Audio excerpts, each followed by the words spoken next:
Togo may be one of Africa's smallest and poorest countries, but over the past few years, life in the capital, Lomé, has been picking up pace. For some, this means newfound opportunities, but many still bear the brunt of problems that have plagued the country since its independence 55 years ago. C'est le chômage. Je pense que c'est l'emploi des jeunes, c'est le problème de l'emploi des jeunes. Je pense qu'il y a aussi le problème d'éducation aussi. So unemployment, finding work for young people and education. Togo went to the polls in April. The opposition disputed the results, but President Faure Gnassingbé was sworn in for a third term in office, adding another 5 years to his family's nearly half a century rule. This time around, the government has pledged to focus on social development. So what do people here make of Togo being ranked the least happy country in the world? And with elections out of the way, do they expect any change for the better?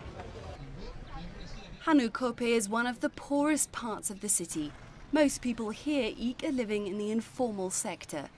Clark Wono graduated in 2006 in English literature and linguistics. Since then, he's been a market vendor. Togo calls itself democratic, but it doesn't feel it. It feels more like a monarchy, where the president is there for life. I'm about 45% optimistic things will change, because it's the same old people in government. The remaining 55% is pessimism, because if it's the same people in power, it'll just be the same situation as before. The biggest problem today in Togo is insufficient income. People have very little income, low purchasing power, which needs to be upped if people are to live well and laugh. Because when we don't feel good in our homes and we can't feed our children, we cannot laugh. That's why I think the Togolese are unhappy. A study carried out by the United Nations Development Programme estimates that salaries here should be at least doubled to help people live better lives. Move to a more upmarket part of town, though, and the tone begins to change.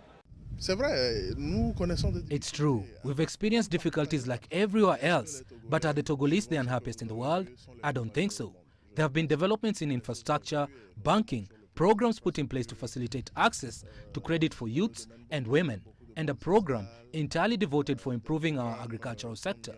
It's up to young people to seek out the opportunities and get to work. I hope that Togolese people can one day be proud of their country and be happy in what they do, that people don't struggle too much to find work. In order to uphold our dignity, we need to feel happy in our own country.